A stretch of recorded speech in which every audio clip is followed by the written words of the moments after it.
President Biden is set to reimpose travel restrictions today on dozens of countries to slow the spread of new coronavirus strains. As Natalie Brand reports, as the new administration ramps up its response to the pandemic, former White House coronavirus task force coordinator Dr. Deborah Birx revealed that what it was like to work in the Trump administration, claiming she was leading the former president's COVID response all by herself. President Biden is expected to reinstate a coronavirus travel ban on more than 24 European countries and Brazil, and add a new ban on South Africa.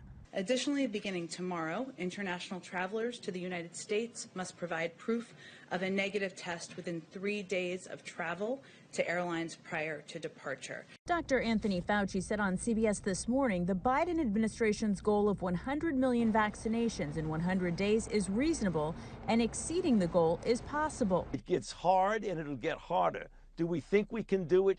Absolutely, we think we can do it. But some Biden administration officials are tempering expectations, saying they're still trying to get a handle on how the Trump administration handled early distribution of the vaccine. I can't tell you how much vaccine we have.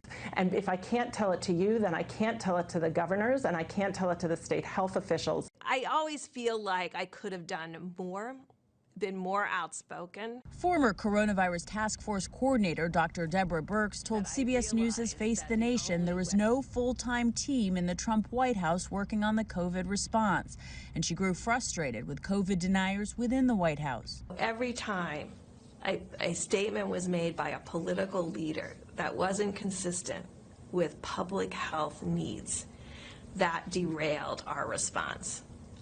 It is also why I went out on the road, because I wasn't censored on the road. Top Biden administration aides discussed the president's $1.9 trillion COVID economic relief plan with a group of senators on Sunday, some suggesting President Biden provide more details on how the money will be spent. Natalie Brand, CBS News, the White House. President Biden's relief plan includes $1,400 stimulus checks for most Americans, which we'll talk about later on the 4 on 5. And it also calls for $400 billion to help slow the spread of the coronavirus.